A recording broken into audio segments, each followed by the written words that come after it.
Okay. So good morning. Let us continue our sessions in the fourth semester.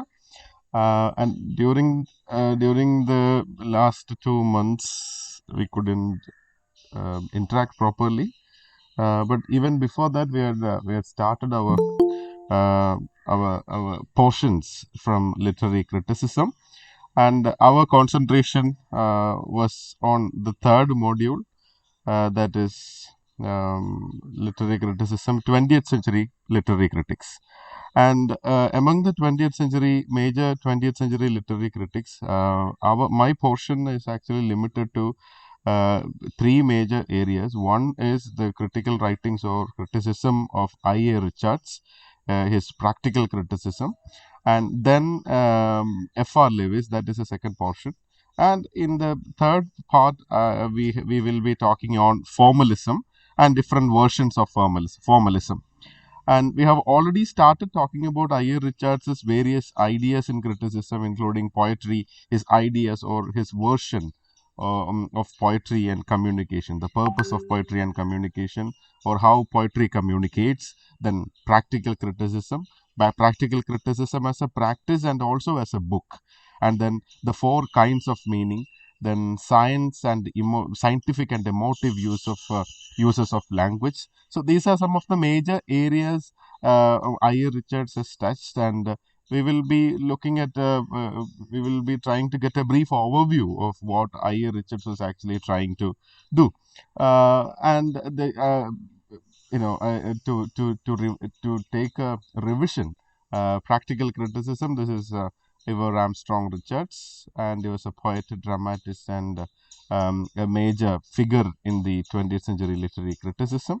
The most important point that has to be noticed in 20th century literary criticism, English literary criticism, is that in people like I.A. Richards, they were trying to bring in, or they were trying to make a multidisciplinary approach to criticism, where they tried to bring scientific precision and objectivity in literary criticism, or in the reading of literature they try to bring in a scientific precision and objectivity, വസ്തുനിഷ്ഠതയും അതോടൊപ്പം തന്നെ ഒരു വളരെ ശാസ്ത്രീയമായി കാര്യങ്ങളെ പഠിക്കാനായിട്ടുള്ള ശ്രമം നടത്തുകയും ചെയ്തു. ഇത് എത്രത്തോളം നല്ലതാണ് സാഹിത്യ വായനയ്ക്ക് എന്നുള്ളത് പിന്നീട് ചർച്ച ചെയ്യപ്പെടുകയും ഒരുപക്ഷെ ഇപ്പോഴും ചർച്ച ചെയ്യപ്പെട്ടുകൊണ്ടിരിക്കുകയൊക്കെ ചെയ്യുന്ന ഒരു പ്രധാനപ്പെട്ട വിഷയമാണ്. And in that sense also this 20th century critics are really significant. It was not just I.A. Richards.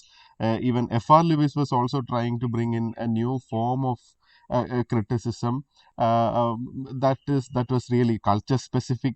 And when we come to F.R. Lewis portion, we will be exploring that area where F.R. Lewis stood on the side of moral criticism, and he thought literature as a tool to transmit culture from one generation to another, or from one geographical place to another. For example, F.R.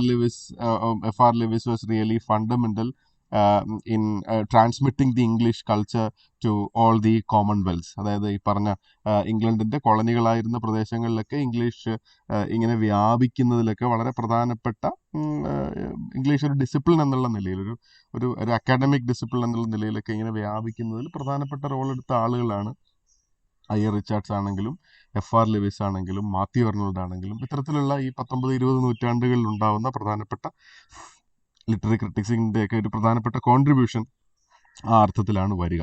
Anyway, I.A. Richards was actually trying to bring in scientific precision and objectivity in criticism, or in the practice of criticism. Okay, he is often referred to as a critical consciousness of the modern age, because these 20th century critics have actually they have paved a foundation for a new set of ideas in criticism and also in writing. So whatever changes that happen in criticism, it gets represented in the writings as well. അപ്പോൾ ഇത് ഒരേ സമയം എഴുത്താണ് നിരൂപണത്തെ സ്വാധീനിക്കുന്നതെന്നും നിരൂപണമാണ് എഴുത്തിനെ സ്വാധീനിക്കുന്നതെന്നും ഇത് രണ്ടും രണ്ടാണെന്നും ഇത് രണ്ടും ഒന്ന് തന്നെയാണെന്നൊക്കെ പറഞ്ഞിട്ടുള്ള പല വാദങ്ങളുണ്ട്. അതിനെക്കുറിച്ചിട്ടൊക്കെ നിങ്ങൾ ഒരു പക്ഷേ ഇതിനോടകം മനസ്സിലാക്കിയിട്ടുണ്ടാകുമെന്നാണ് കരുതുന്നത്. They are not two separate disciplines. Instead, they are mutually contributing to each other എന്നുള്ള അർത്ഥത്തിൽ നമ്മൾ അതിനെ കാണാറുണ്ട്. Anyway, he is considered as referred to as a critical consciousness of the modern age. And new criticism and all modern poetics derived their strength and inspiration from seminal writings of I.A. Richards. New criticism, you have, I think CJ teacher has already talked about new criticism. So movements in the I.A. Richards actually belong to the very early part of 20th century. 20ാം നൂറ്റാണ്ടിൻ്റെ ആദ്യ ഭാഗങ്ങളിൽ തന്നെ 1920കളിലൊക്കെ തന്നെ വളരെ ശക്തമായി ഈ പറഞ്ഞ ഒരു നിരൂപണത്തിൻ്റെതായിട്ടുള്ള പുതിയ അല്ലെങ്കിൽ വായനയുടേതായിട്ടുള്ള പുതിയൊരു രീതി മുന്നോട്ട് വെച്ചിട്ടുള്ള ആളുകൾ പ്രധാനപ്പെട്ട ആളുകളാണ്. And of course it has influenced many other movements that emerged in 20th century and in the coming years as well. And these are some of the major works by I.A. Richards: Principles of Literary Criticism, Practical Criticism, Coleridge on Imagination, The Foundation of Aesthetics, then The Meaning of Meaning. These are some of his major works. And together with T.S. Eliot, Richards was instrumental in steering Anglo-American criticism along a new path of scientific inquiry and observation. So, the famous poet and critic T.S. Eliot. So there was a joint effort, a combined effort from I.A. Richards and T.S. Eliot, and they have actually they have actually changed, or they have actually steered the Anglo-American criticism into a new path, a path that used science or scientific objectivity. Okay, that gave importance to scientific objectivity. And I also request you to go for a comparison between I.A. Richards' theories on practical criticism and also T.S. Eliot's theory on impersonality. I think you have already gone through the theory of impersonality, an escape from personality എന്ന് പറയുന്ന poetry is actually an escape from personality എന്ന് പറയുന്ന വളരെ പ്രസിദ്ധമായിട്ടുള്ള സിദ്ധാന്തം ആവിഷ്കരിച്ച T.S. Eliot ഉൾപ്പെടെയുള്ള ആളുകളുമൊക്കെയായി ഇവർ ചേർന്നുകൊണ്ട് പുതിയൊരു രീതിയിലേക്ക് this Anglo-American criticism means English-American criticism, English criticism and English literary criticism and American literary criticism, or the two major forms of Englishes, okay, or the two major forms of English literatures. It was taken into a new path. Okay, so practical criticism is like the formal study of English literature itself, a relatively young discipline in that sense. നമ്മൾ 21ാം നൂറ്റാണ്ടിൽ ഇരിക്കുമ്പോഴും അതൊരു young discipline ആണെന്ന് പറയുന്നത് പല കാരണങ്ങൾ കൊണ്ടാണ്. One thing is its ripples are still visible, or its significance is or every time its significance is visible. അത് നമ്മൾ പുതിയൊരു സിദ്ധാന്തം ആവിഷ്കരിക്കുമ്പോൾ പോലും ഈ പറഞ്ഞ ഈ സിദ്ധാന്തങ്ങളുടെ ഒരു തിരിച്ചുവരവ് പല സ്ഥലങ്ങളിൽ നമുക്ക് കാണാം എന്നുള്ളതാണ്. And it began in the 1920s with a series of experiments by Cambridge critic I.A. Richards, and he gave poems to, I have told you this many times, that he gave poems to students without any information about who wrote them or when they were written. So this is something that is this is where the scientific objectivity comes. വളരെ ശാസ്ത്രീയമായി, വളരെ വസ്തുനിഷ്ഠമായി കാര്യങ്ങളെ കാണുന്നു. വസ്തുനിഷ്ഠമായി ഒരു കവിതയെ വായിക്കുന്നു. വസ്തുനിഷ്ഠമായ ഒരു കവിതയെ വായിക്കുക എന്ന് പറയുമ്പോൾ, if you are not provided with the name of the poet or from the era in which the era of its production or its writing, it bans the chances to make it subjective or emotional in that sense. നമ്മൾ മുൻപ് പറഞ്ഞിട്ടുള്ളത് പോലെ വേർഡ്സ്വർത്തിന്റെ കവിതയാണെന്ന് പറഞ്ഞു വരുമ്പോൾ തന്നെ we feel that this is nature. അയാൾ മറ്റെന്തെങ്കിലും പറയുന്നുണ്ടെങ്കിൽ പോലും അയാൾ പറയുന്ന ഫിലോസഫി എന്താണെന്ന് മനസ്സിലാക്കാതെ നമ്മൾ പെട്ടെന്ന് എല്ലാം പ്രകൃതിയാണ് എന്നുള്ളൊരു ധാരണയിലേക്ക് പോകുന്ന രീതി ഉണ്ടായിരുന്നു. So what I.A. Richards did was actually he made an experiment. He gave poems without the title or the name of the poet and asked his students to make comments on it, write critical remarks on it. And that has given a new it started giving a new set of critical reading.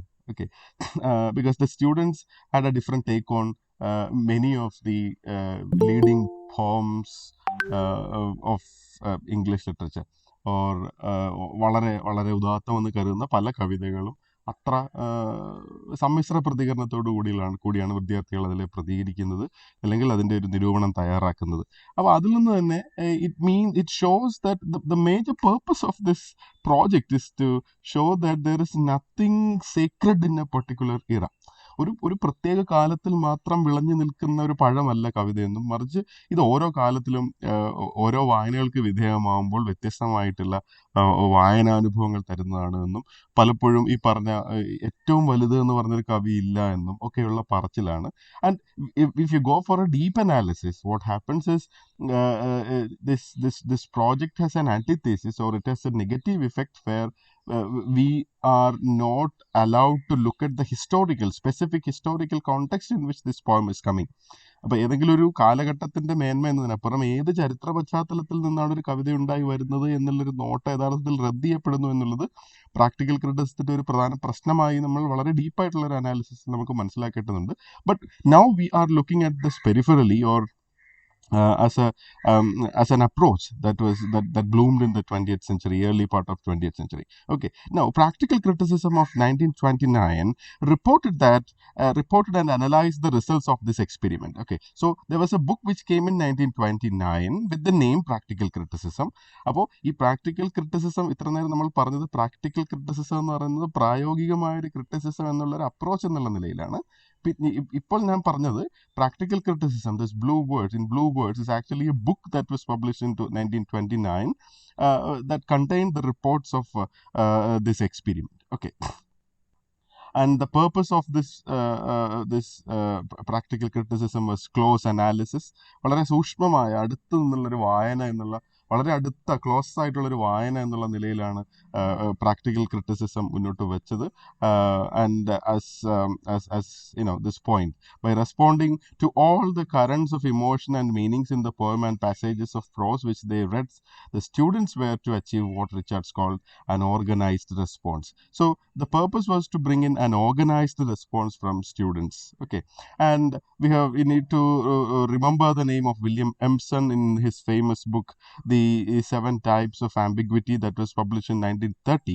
It developed the undergraduate essays of Richards into a study of complex and multiple meanings of poems. Okay, so William Empson was a student of I.A. Richards, who wrote the famous book The 7 Types of Ambiguity.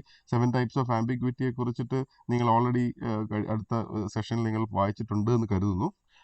So William Empson, he published the book The 7 Types of Ambiguity in 1930, which is also the development of the I.A. Richards essays, or the practical criticism essays.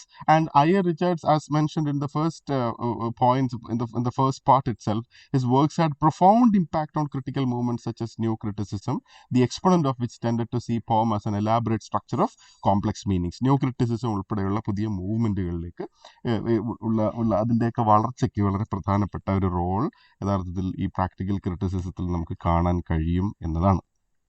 Okay, now coming to the major points in the in practical criticism, Richard's influence. I'm skipping the other slide because we have already talked about it. Now, Richard's influence rests primarily on his practical criticism, that is the book, and also the approach, which is based on his experiments conducted in Cambridge, in which he distributed poems stripped of all evidences of authorship and period to his pupils and asked them to comment on them. Okay, and he analyzes factors responsible for misreading of poems. Okay, so you may go to that extent and say that I.A. Richards was telling that every time you read a poem, you are actually misreading the poem. Or in the history of criticism, almost every poems were misread. അങ്ങനെ വേണമെങ്കിലും കരുതാം. നിങ്ങൾ തെറ്റായിട്ടായിരുന്നു വായിച്ചുകൊണ്ടിരുന്നത്, അല്ലെങ്കിൽ നിങ്ങൾക്ക് വായനയിലൂടെ കൃത്യമായൊരു അർത്ഥത്തിലേക്ക് നിങ്ങൾക്ക് എത്താൻ കഴിയാതെ പോകുന്നു, വായനക്കാർക്ക് എത്തിപ്പെടാൻ കഴിയാതെ പോകുന്നു. And it's not just an individual problem, or it's not just a problem of a particular language or a particular form of literature. This happens in every form of poems. In every languages we can see this poem. നിങ്ങൾക്ക് കൃത്യമായ കവിതയുടെ അർത്ഥത്തിലേക്ക് എത്താൻ കഴിയാതിരിക്കുന്നു, അല്ലെങ്കിൽ ഒരു കൃതിയുടെ I remind you I Richards concentration verse on poetry. മറ്റ് എസ്സേകളെ കുറിച്ചോ മറ്റ് ലിറ്റററി ഓണേഴ്സിനെ കുറിച്ചിട്ടോ ഒരുപാട് പറയുന്നില്ല, അല്ലെങ്കിൽ നമ്മൾ ഇപ്പോൾ നോക്കുന്നില്ല. നമ്മൾ പ്രധാനമായി നോക്കുന്നത് I Richards practical criticism and poetry. Okay, so he was actually trying, and this is the purpose. Okay, ഞാൻ പറയുന്നത് ക്ലിയർ ആണ് എന്ന് കരുതുന്നു. Just a moment, please respond.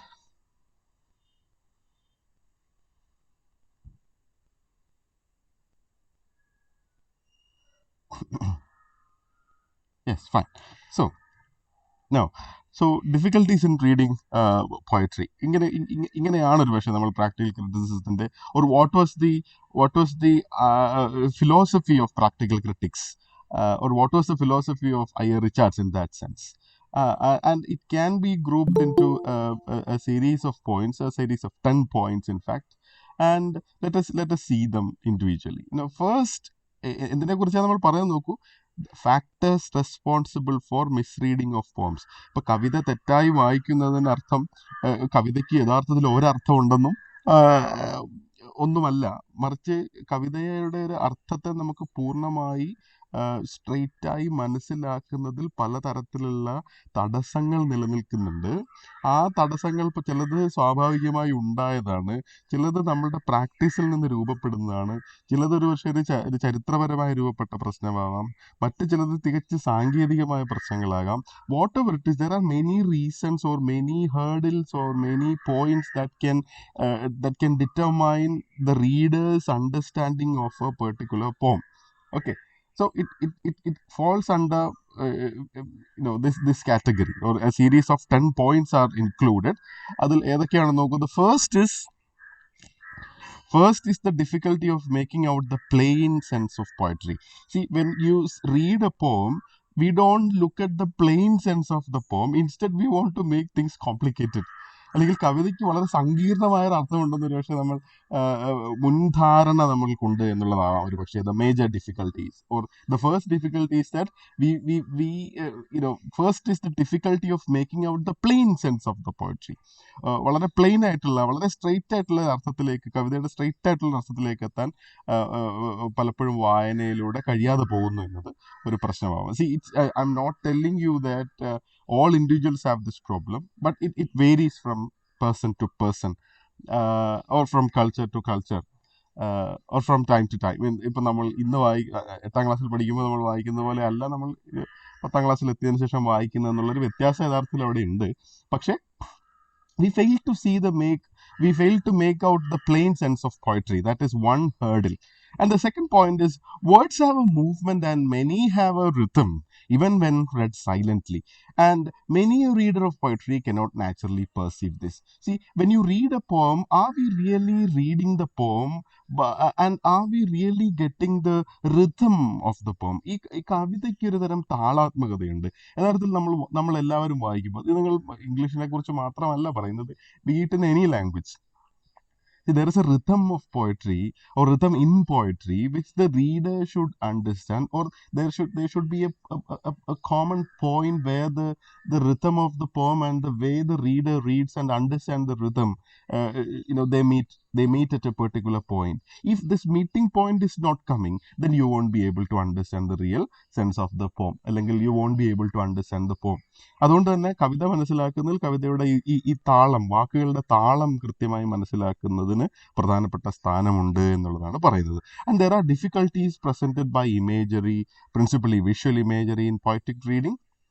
Then he talks about the visual imagery. ഒരു കവിത വായിക്കുമ്പോൾ അതിനകത്ത് നമ്മൾ കാണുന്ന അല്ലെങ്കിൽ വായിക്കുന്ന വാക്കുകളെ, just imagine you are talking about a fountain, or as we see in Kubla Khan, or as you see in Tonight I Can Write the Saddest Line. Can you visualize the starry night there? Or how far is it possible to bring in the visual image into its full power, so that you can understand the poem? വായിക്കുമ്പോൾ നമുക്ക് ഈ പറഞ്ഞ കവിതയ്ക്കകത്ത് കൂടി തരുന്ന ഒരു ദൃശ്യത്തിൻ്റെതായ സാധ്യതയുണ്ട്. ആ സാധ്യത നമുക്ക് എത്രത്തോളമാണ് മനസ്സിലാക്കാൻ കഴിയുന്നത്? കാരണം ആ മനസ്സിലാക്കൽ യഥാർത്ഥത്തിൽ കവിത മനസ്സിലാക്കുന്നതിൽ പ്രധാനപ്പെട്ട ഒരു പങ്ക് വഹിക്കുന്നുണ്ട്. And images aroused in one mind, most importantly, നോക്കൂ, images aroused in one mind may not be similar to the one stirred by the same line of poetry in another, and both may have nothing to do with the images that existed in the poet's mind. So throughout the poem, or throughout the process of reading, this fight is happening, or this clash is taking place. The reader has an image, or the writer has, or the poet has created an imagery. Okay, and you, the reader, has understood this image in this way, but another reader would understand it in a different way, and there may be a third reader who won't understand the imagery. So this fight is happening. This constant turmoil is there in reading of poetry. എല്ലാത്തരം കവിതാ വായനകൾക്കകത്തും ഈ പറഞ്ഞ കവി പറയാൻ ശ്രമിക്കുന്ന, അല്ലെങ്കിൽ കവി നമ്മുടെ മുന്നിലേക്ക് വയ്ക്കുന്ന ഒരു ഇമേജറിയും അത് വായനക്കാരൻ എങ്ങനെ മനസ്സിലാക്കുന്നു എന്നും വായനക്കാരൻ മനസ്സിലാക്കുന്നത് തന്നെ ഉണ്ടോ എന്നുള്ളതുമായിട്ടുള്ള ഈ എത്രത്തോളം നിങ്ങൾക്ക് വിഷ്വലൈസ് ചെയ്യാൻ കഴിയുന്നുണ്ട് എന്നുള്ളതും കവിത മനസ്സിലാക്കുന്നതിലെ പ്രധാനപ്പെട്ട ഒരു ഘടകമാണ്. This can also influence what this can also be seen as a factor responsible for misreading of poems. Okay. Then the intrusion of private and personal association. Your personal emotions may disturb you, or it can influence the way you understand a poem. അതിപ്പോൾ നമ്മൾ എങ്ങനെയാണ്, നമ്മൾ സങ്കടപ്പെട്ടിരിക്കുകയാണെങ്കിൽ നമുക്ക് വായിക്കുന്ന കവിത സങ്കടകരമായ ഒരു കവിതയായിട്ട് പക്ഷെ നമുക്ക് തോന്നും എന്നുള്ളതാണ്. അതും അല്ലെങ്കിൽ എൻ്റെ കൂട്ടുകാരി പറയുന്ന കവിത മാത്രം ഞാൻ വായിക്കും എന്ന് പറയുമ്പോൾ അവൻ അല്ലെങ്കിൽ അവൾ പറയുന്ന എല്ലാ കവിതകളും നല്ലതായിരിക്കും എന്ന് വിശ്വസിച്ച് എല്ലാ കവിതകളും ഒരുപോലെ ആയിരിക്കും എന്ന് വിചാരിച്ച് വായിക്കാൻ തുടങ്ങുന്ന ഒരാൾക്ക് യഥാർത്ഥത്തിൽ കവിത പൂർണ്ണമായി മനസ്സിലാക്കണം. Just an example. You can also think of other examples. And another is a critical trap called stock responses based on privately established judgments. So just imagine you like a particular writer. So even though there are better writers, you won't read those writers. Instead, you would read only this writer. എനിക്ക് ഈ കവിയെ മാത്രമേ ഇഷ്ടമുള്ളൂ, വേറെ ആരൊക്കെ എന്തൊക്കെ എഴുതിയാലും എനിക്ക് ഇയാളെ മാത്രമേ ഇഷ്ടമുള്ളൂ. So privately established judgments, because this man is coming from a poor background. So I sympathize with this poor guy or this poor writer, and I feel that this poor writer should be read again and again, and he should be supported. Okay. So you are not concerned about another writer who is coming from a different context, but instead you are personal, you have judged a particular writer and you felt that this writer is the best writer, and you read this writer again and again, and you exclude all other readers or all other writers. Okay, these happen when one poem seems to involve views and emotions already fully prepared in the reader's mind. Then sentimentality, that is excessive emotions. വളരെ വൈകാരികമായി ആണ് നമ്മൾ വളരെ വൈകാരികമായി ഇടപെടുന്ന ഒരാളാണ് എന്നുണ്ടെങ്കിൽ, so this sentimentality can actually influence your understanding of a poem. മനസ്സിലാകുന്നില്ലേ? ഇപ്പോൾ നിങ്ങൾക്ക് വേർഡ്സ്വർത്തിൻ്റെ അല്ലെങ്കിൽ റൊമാൻറ്റിക് പോയമായിട്ടുള്ള ഓഡ് ടു എ നൈറ്റിംഗേൾ നിങ്ങൾക്ക് മനസ്സിലാക്കാൻ എളുപ്പമാണ്. പക്ഷേ ബി ഡ്രങ്ക് എന്ന് പറഞ്ഞ കവിതയിലേക്ക് വരുമ്പോഴേക്കും you can't do this, because you can't even imagine that be drunk is a poem. Be drunk എന്ന് പറഞ്ഞൊരു കവിതയാണെന്ന് പോലും നമുക്ക് മനസ്സിലാവാൻ തോന്നുന്നില്ല. കാരണം എന്താണ്? Because we have certain sentimental connection to the nightingale. ഈ രാപ്പാടിയുടെ പാട്ടിനോട്, രാപ്പാടിയുടെ പാട്ട് എന്ത് രസമായ കവിത എന്നൊക്കെ പറഞ്ഞിട്ട് നമ്മൾ അങ്ങനെ രാപ്പാടിക്ക് കവിത പാടാം. പക്ഷെ നിങ്ങൾ എപ്പോഴും കുടിച്ച് മത്തനായിരിക്കൂ, ചുറ്റുപാടിനെ ഓർത്ത് മത്തനായിരിക്കും എന്ന് പറയുന്നത് ഒരു കവിതയായോ കവിതയിലെ വരിയായോ നമുക്ക് തോന്നാൻ സാധിക്കുന്നില്ല എന്നുള്ളത് ഒരു this is also A factor that can pull you back in that sense. Then inhibition, that is hardness of heart, are also a peril to understand poetry. വളരെ ഹാർഡ് ഹാർട്ടഡ് ആയിട്ടുള്ള ഒരാളാണെന്നുണ്ടെങ്കിൽ your understanding of poetry will vary, or it will be different. Then the doctoral adhesions present another troublesome problem. The views and beliefs about the world contained in poetry could become a fertile source of confusion and erratic, which means unsteady and odd judgments. So a doctoral adhesion means it could be an adhesion to a particular ideology, adhesion to a particular religion, or a particular text. Okay. അതിപ്പോൾ നമ്മളുടെ മതപരമായിട്ടുള്ള ചില കാഴ്ചപ്പാടുകൾ നമ്മളുടെ ഒരു ഒരു ഒരു ഒരു കവിതയുടെ ഇമാജിനേറ്റീവ് സ്പേസിലേക്ക് കടക്കാൻ കഴിയാത്ത തരത്തിലുള്ളതായിരിക്കാം. ഓർ ജസ്റ്റ് ഇമാജിൻ ഒരു പ്രത്യയശാസ്ത്രം, നിങ്ങൾ പിന്തുടരുന്ന രാഷ്ട്രീയം ഒരുപക്ഷെ ചിലപ്പോൾ വളരെ വളരെ ഒരു കവിതയ്ക്കകത്ത് പറയുന്ന സ്പേസുമായി സ്യൂട്ട് ചെയ്യാത്തതാവാം. അതുകൊണ്ട് തന്നെ നിങ്ങൾ ആ കവിത തള്ളിക്കളയുന്നു. And this shouldn't happen. അല്ല, ദിസ് ക്യാൻ ടേക്ക് പ്ലേസ്. പക്ഷേ നമ്മളുടെ കവിത മനസ്സിലാക്കുന്നതിനുള്ള മറ്റൊരു പ്രധാനപ്പെട്ട തടസ്സം എന്നുള്ള നിലയിൽ നമുക്ക് ഇതിനെക്കുറിച്ച് പറയാം. Doctrine means a principle. So if you strongly adhere to a principle, be it an ideology, be it a religion, be it a text, be it a writer, be it a philosopher, be it a region, ഒരു പ്രത്യേക പ്രദേശത്ത് നിന്ന് വരുന്ന, ഇപ്പം നിങ്ങൾ 2020 എന്നുള്ള രാഷ്ട്രീയ സംഘടനയുടെ ഇതിനെക്കുറിച്ച് കേട്ടിട്ടില്ലേ? അവിടുത്തെ ആളുകളോട് സംസാരിച്ചാൽ ബാക്കിയുള്ള പുറത്തുള്ള ആളുകളെല്ലാം മോശക്കാരും, രാഷ്ട്രീയം മൊത്തം മോശക്കാരും, 2020 ആൾ മാത്രം നല്ലതെന്ന് പറഞ്ഞിട്ട് ഉള്ള ഒരു സംഗതിയാണ്. This is an adhesion. ഒരു തരം വല്ലാത്ത വിധേയത്വത്തിന്റെ ഭാഗമായി അതൊരു ഒരു ഒരു രാഷ്ട്രീയത്തിനോടോ ഒരു ഒരു ഒരു മതചിന്തയോടോ അല്ലെങ്കിൽ ഒരു പ്രത്യയശാസ്ത്രത്തിനോടോ ഒക്കെയുള്ള വിധേയത്വം ഒരുപക്ഷെ നമ്മളുടെ വായനയെ, നോട്ട് ജസ്റ്റ് കവിതാ വായന, ഓൾ ഫോംസ് ഓഫ് വായനകളെയും ഇൻഫ്ലുവൻസ് ചെയ്യാൻ കഴിയും എന്നുള്ളതാണ്. And it can also take you to erratic judgements, okay, unsteady judgements. Then technical presuppositions too can pose a difficulty. When something has once been done in a certain fashion, we tend to expect similar things to be done in the future in the same fashion, and are disappointed or do not recognize them if they are done differently. And this is to judge poetry from outside by technical details. We put means before ends. So ഇപ്പോൾ നമ്മൾ ഒരു romantic കവിത വായിക്കുന്ന മെത്തേഡിലല്ല നമുക്ക് ഒരു modern കവിത വായിക്കാൻ കഴിയുക. Okay. നമ്മൾ നേരത്തെ പറഞ്ഞതുപോലെ you can think of the nightingale, or to a Nightingale.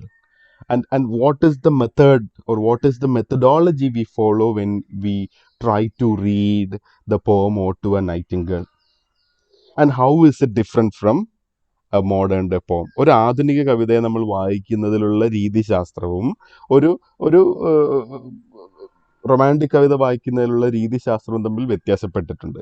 ഇപ്പോൾ റൊമാൻറ്റിക് കവിത വായിക്കുന്നത് മാത്രമാണ് യഥാർത്ഥ കവിതാ വായന എന്ന് വിചാരിക്കുന്ന ഒരാൾ, that person would tend to expect the same methodology used in the reading of a modern poem as well. പറഞ്ഞത് മനസ്സിലായോ? വി ഹാവ് സെന്റൻസി എന്താണെന്ന് നോക്കൂ. Technical presupposition can pose a difficulty. എന്താണ് ടെക്നിക്കൽ പ്രീസപ്പോസിഷൻ നോക്കൂ.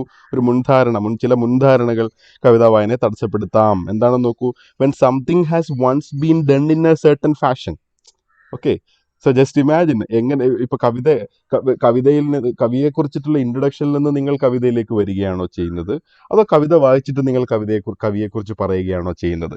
C, in A text book we have these two options. A textbook, technically speaking, it first gives the introduction to the poet, then a brief introduction to the poem, and then to the poem, right?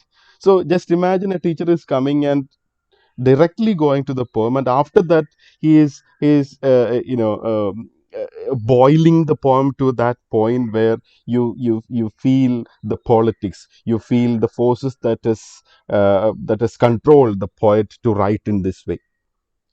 അപ്പോൾ സാധാരണഗതിയിൽ നിങ്ങൾ follow ചെയ്ത് വരുന്നൊരു മെത്തേഡിൽ നിന്ന്, ചില രീതിശാസ്ത്രങ്ങളിൽ നിന്ന്, ചില വായനാ പദ്ധതികളിൽ നിന്ന്, രീതികളിൽ നിന്ന്, വളരെ സാങ്കേതികമായി കൂടിയാകാം ഇത്, രീതികളിൽ നിന്ന് വ്യത്യാസപ്പെട്ടുകൊണ്ടുള്ളൊരു വായന കടന്നു വരുമ്പോൾ അത് അംഗീകരിക്കാൻ കഴിയാതിരിക്കുന്നു എന്നത് ഒരുപക്ഷെ ചില കവിതകൾ മനസ്സിലാക്കുന്നതിൽ ആളുകളെ സ്വാധീനിക്കുന്ന ഒരു പ്രധാനപ്പെട്ട ഘടകമാണ്. See, this is to judge poetry from outside by technical details and we put means before ends. Okay, we feel that in future as well, the same fashion should be used, or the same method should be used. 18-ാം നൂറ്റാണ്ടിൽ 19-ാം നൂറ്റാണ്ടിലെ കവിത വായിച്ചിരുന്നത് പോലെ തന്നെയാണ് 20-ാം നൂറ്റാണ്ടിലെയും കവിത വായിക്കേണ്ടത്. കവിത എല്ലാം വായിക്കേണ്ടത് ഇങ്ങനെയാണ് എന്ന് പറഞ്ഞിട്ട് അങ്ങനെ ചിന്തിക്കുന്ന ആളുകൾ ഉണ്ട്. പക്ഷെ അവർക്ക് ഈ കവിത വായന എന്ന് പറയുന്നത് വലിയൊരു it might become a difficult task for them. And finally, a general critical preconceptions resulting from theories about its nature and value come between the reader and the poem. See, another major concern, or the last major concern, is preconceptions resulting from theories about its nature and value. കവിതയുടെ മൂല്യം എന്താണെന്നതിനെ കുറിച്ചിട്ടുള്ള പല സിദ്ധാന്തങ്ങളും. Some theories can actually influence your reading. അല്ലെങ്കിൽ ഒരു കവിത വായിക്കുമ്പോൾ അതിന് കൃത്യമായി ഇപ്പം ഒരു കവിത വായിച്ചാൽ നിങ്ങൾക്ക് 100 ഗ്രാം സാമൂഹ്യ ബോധം കിട്ടണം എന്ന് വിചാരിക്കുന്ന, അല്ലെങ്കിൽ അത്തരത്തിലുള്ള സിദ്ധാന്തങ്ങൾ, നിങ്ങൾ സിദ്ധാന്തങ്ങൾക്ക് വശംവദരായി. And this point is actually can be connected to this നമ്മൾ നേരത്തെ പറഞ്ഞ adhesion to ideology, doctrinal adhesion. Maybe you can correlate the 8th and 10th point.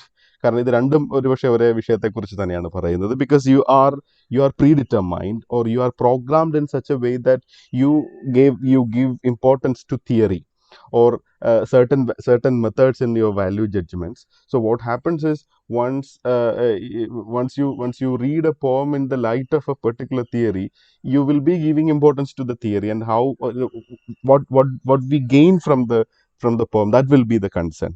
Instead of understanding the poem, your gain will come as a priority, and that will actually disturb um, you from getting the real sense of the poem. Then the objective of practical criticism was to encourage students to concentrate on the words on the page rather than rely on the preconceived or received beliefs about the text. So just see this. ഇതാണ് ഞാൻ നേരത്തെ പറഞ്ഞ ഒരു പ്രധാനപ്പെട്ട സംഗതി. When you go for an in-depth analysis of practical criticism and its politics, this is what is happening. Sorry, really sorry for that. The objective, what was the objective of practical criticism? It was to encourage students to concentrate on the words on the page rather than rely on preconceived or received beliefs about the text. ഇതാണ് ഞാൻ പറഞ്ഞത്. ഒരു പ്രത്യേക കാഴ്ചയിൽ, വളരെ വളരെ ആഴത്തിലുള്ള ഒരു കാഴ്ചയിൽ പ്രാക്ടിക്കൽ ക്രിറ്റിസിസം യഥാർത്ഥത്തിൽ റദ്ദ് ചെയ്യുന്നത് ഒരു ചരിത്രപരമായി രൂപപ്പെടുന്ന ഒരു ഭാഷയെയും ഇമാജിനേഷനെയും ഒക്കെയാണ്. Instead they concentrate on the page, what is written, or the words on the page.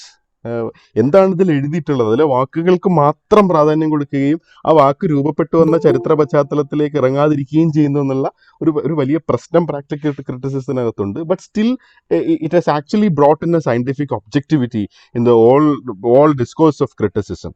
Okay, so Richards concluded that the critical reading of poetry is an artist discipline. The lesson of all criticism is that we have nothing to rely upon in making our choices but ourselves. Okay, so a kind of അഹങ്കാരം, നിങ്ങളാണ് ഇതെല്ലാം തീരുമാനിക്കുന്നതെന്ന് പറയുന്ന ഒരു പുതിയ ധാരണയിലേക്ക് എത്തുന്നു. അല്ലെങ്കിൽ നിങ്ങൾ എന്ന വ്യക്തിക്ക് വലിയ പ്രാധാന്യം ഉണ്ടാവുന്നു. You as a reader, or the reader response theory എന്നൊക്കെ പറഞ്ഞിട്ട് പിന്നീട് പല സിദ്ധാന്തങ്ങൾ രൂപപ്പെടുന്നുണ്ട്. And of course it gets its energy from the foundation laid by practical criticism. And practical criticism, as I told you, has this very serious problem. But still, the individuality of the reader, or the identity of the reader, is marked there. Okay, so the only person you have to rely upon in making your choice is no one but yourself. നിങ്ങളാണ് നിങ്ങളുടെ ഏത് തരത്തിലാണ് വായിക്കേണ്ടതെന്ന് തീരുമാനിക്കുന്നത്. പക്ഷെ നിങ്ങൾ തീരുമാനിക്കുമ്പോഴും don't forget the 10 points we have explained. നിങ്ങളാണ് തീരുമാനിക്കുമ്പോഴും നിങ്ങളാവുന്ന വ്യക്തിക്ക് ഈ പറഞ്ഞ പ്രശ്നങ്ങളൊക്കെ ഉണ്ടാവാൻ സാധ്യതയുണ്ട് എന്നുള്ളതാണ്. ഓക്കെ, ഈ പറഞ്ഞ പ്രശ്നങ്ങളൊക്കെ നമ്മളാവുന്ന വ്യക്തിക്ക് നമ്മളുടെ ഈ തെരഞ്ഞെടുപ്പിനകത്ത് തന്നെ ഉണ്ടാവാൻ സാധ്യതയുണ്ട് എന്നത് കൂടിയാണ് റിച്ചാർഡ്സ് നമ്മളോട് പറഞ്ഞു വെക്കാനായി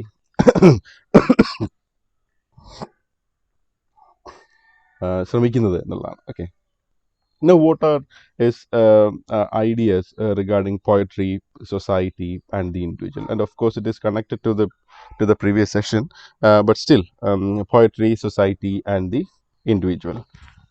Now if you have any doubts or comments, you can raise your doubts and comments, and then we will continue.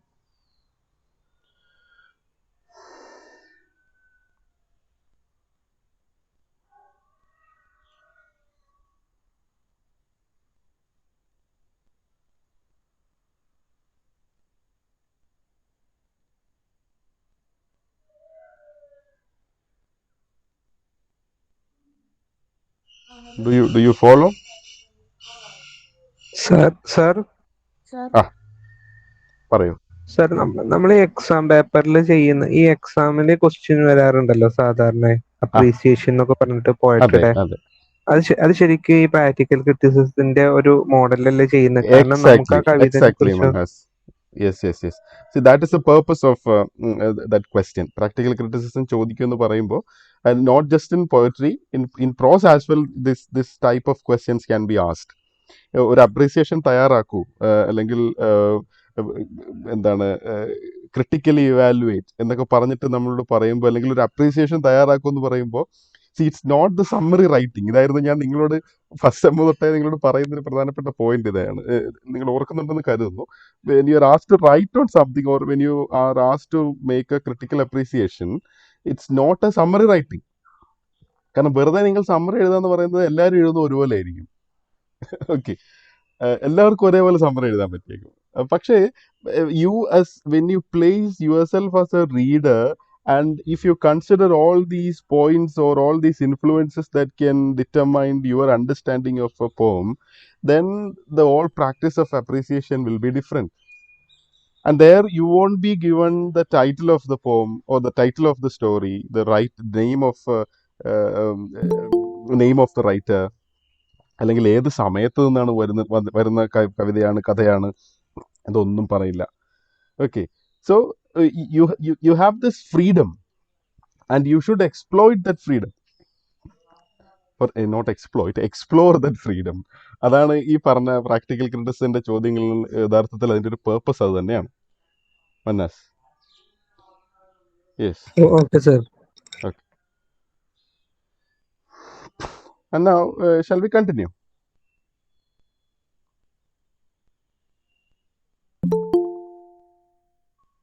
Okay, let me continue.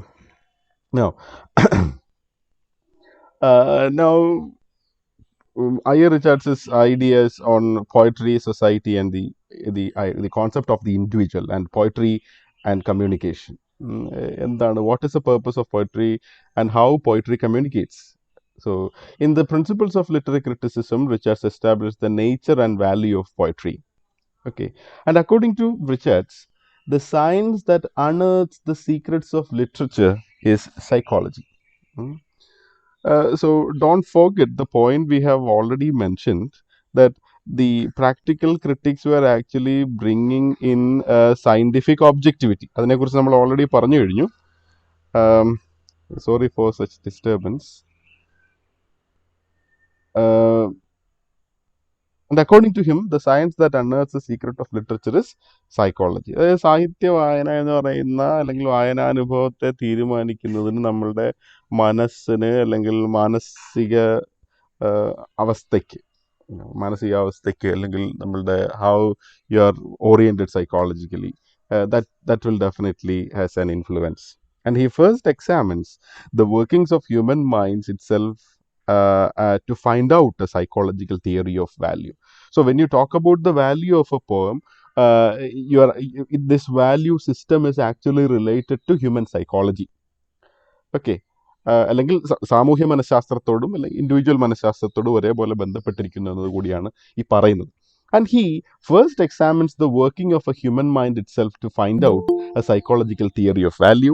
He describes the human mind as a system of impulses, okay, which may be defined as attitudes or reactions motivated in us by stimuli that culminate in an act.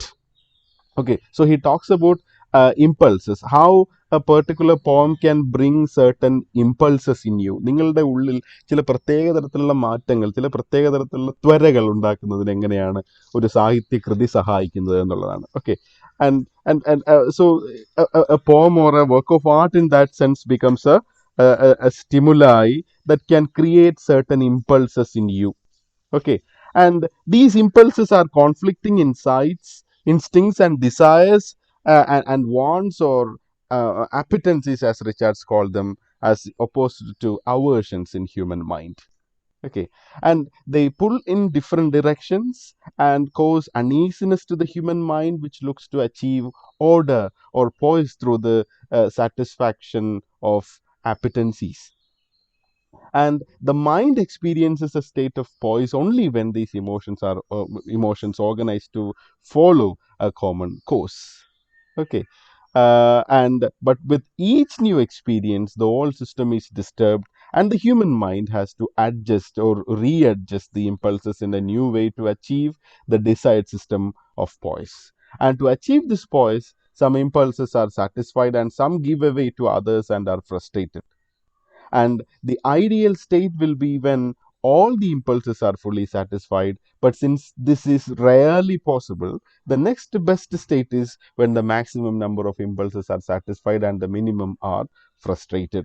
And the value of art or poetry, and by poetry Richard means all imaginative literature, is that it enables the mind to achieve this poise or system more quickly and completely. In art, there is a resolution and balancing of impulses. So don't forget the last 2 points. Okay. So the value of art or poetry, by poetry Richards means all imaginative literature. So the value of poetry or any imaginative literature is that it enables the mind to achieve this poise or system more quickly and completely. And in art, there is a resolution and balancing of impulses. And I think with that, we shall stop today's session. And we will continue in our next session. Thank you for listening.